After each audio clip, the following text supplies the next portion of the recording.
તો આજે રાજ્યભરમાં સાર્વત્રિક ભારે વરસાદની હવામાન વિભાગ દ્વારા આગાહી કરવામાં આવી છે ત્યારે નર્મદા અને તાપીમાં પણ અત્યંત ભારે વરસાદને લઈને રેડ એલર્ટ આપવામાં આવ્યું છે।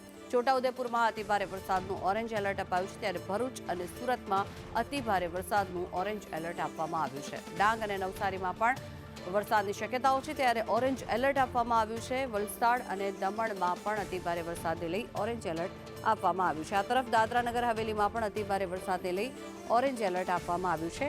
ખેડા, આણંદ અને પંચમહાલમાં પણ યલો એલર્ટ આપવામાં આવ્યું છે ત્યારે દાહોદ, મહીસાગર અને વડોદરામાં પણ વરસાદ થઈ શકે છે ત્યારે અમરેલી, દીવ અને બોટાદમાં પણ વરસાદને લઈને યલો એલર્ટ આપવામાં આવ્યું છે।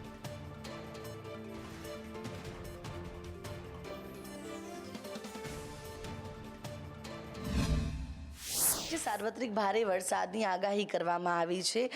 એક સાથે 3 જેટલી વરસાદી સિસ્ટમો સક્રિય છે અને આ સિસ્ટમોના કારણે ગુજરાત રાજ્યની અંદર સાર્વત્રિક ભારે વરસાદની સંભાવનાઓ વ્યક્ત કરવામાં આવી છે। નર્મદા અને તાપીની અંદર આજના દિવસે અત્યંત ભારે વરસાદનું રેડ એલર્ટ પણ આપવામાં આવ્યું છે। બીજી તરફ સુરત, વલસાડ, નવસારી, તાપી, ડાંગ, દમણ, દાદરા નગર હવેલી, છોટાઉદેપુર, પંચમહાલ, દાહોદ સહિતના જિલ્લાઓની અંદર પણ અતિભારે વરસાદનું યલો એલર્ટ આપવામાં આવ્યું છે। બીજી તરફ અમદાવાદ, ગાંધીનગર, વડોદરામાં પણ ભારે વરસાદની આગાહી વ્યક્ત કરવામાં આવી છે। ઉત્તર ગુજરાતમાં પણ પાલનપુર, મહેસાણા સહિતના જિલ્લાઓની અંદર હળવાથી મધ્યમ વરસાદની આગાહી કરવામાં આવી છે। આજે વરસાદી સિસ્ટમ છે જે વોલમાર્ક લો પ્રેશર સિસ્ટમ બની હતી અને ત્યારબાદ સાયક્લોનિક સર્ક્યુલેશન સિસ્ટમ છે। આ સિસ્ટમ જે ગુજરાત તરફ સક્રિય થઈ છે અને સિસ્ટમના કારણે આજના દિવસે દક્ષિણ ગુજરાતના કેટલાક જિલ્લાઓમાં અતિભારે વરસાદનું ઓરેન્જ એલર્ટ પણ આપવામાં આવ્યું છે। કેટલાક જિલ્લાઓમાં યલો એલર્ટ પણ આપવામાં આવ્યું છે તો રાજ્યના 2 જિલ્લાઓની અંદર રેડ એલર્ટ પણ આપવામાં આવ્યું છે। જ્યારે અમદાવાદ, ગાંધીનગરમાં પણ ખાસ કરીને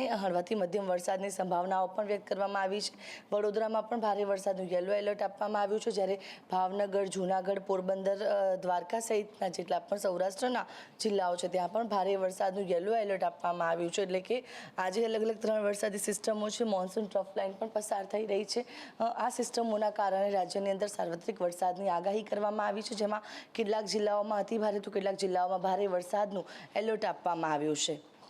કેમેરા પર્સન ઉપેન્દ્ર ત્રિવેદી સાથે આયુષી યાજ્ઞિક, સંદેશ ન્યૂઝ, અમદાવાદ। રાજ્યમાં આજે સાર્વત્રિક ભારે વરસાદની આગાહી કરવામાં આવી।